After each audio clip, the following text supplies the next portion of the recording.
महान चाणक्य द्वारा रचित चाणक्य नीति।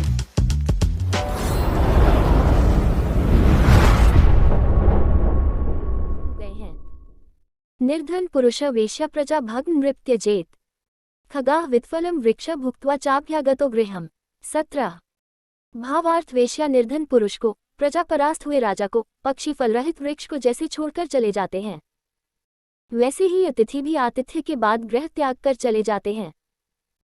व्याख्या। यहाँ आचार्य चाणक्य ने कहा है कि हर व्यक्ति को अपने सम्मान की रक्षा स्वयं करने के लिए प्रयत्नशील रहना चाहिए। किसी भी एक स्थान, वस्तु या व्यक्ति के प्रति अधिक लगाव रखने के कारण अपमानित ही होना पड़ता है।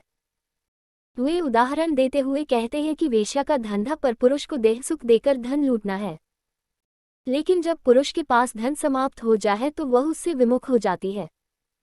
इसी प्रकार प्रजा पराक्रमी राजा का बड़ा सम्मान करती है, लेकिन वही राजा जब युद्ध में परास्त हो जाता है तो प्रजा उसे भी त्याग देती है और दूसरे राजा की शरण में चली जाती है।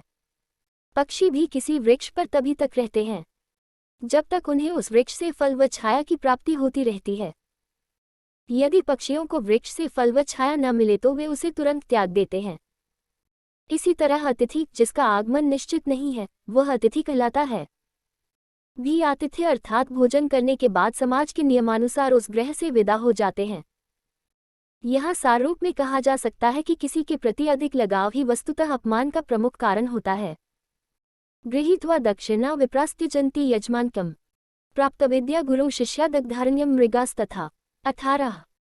भावार्थ दक्षिणा ग्रहण करके ब्राह्मण यजमान का गृह त्याग देते हैं, विद्या ग्रहण करके तथा गुरु को दक्षिणा देने के बाद शिष्य आश्रम को त्याग देते हैं।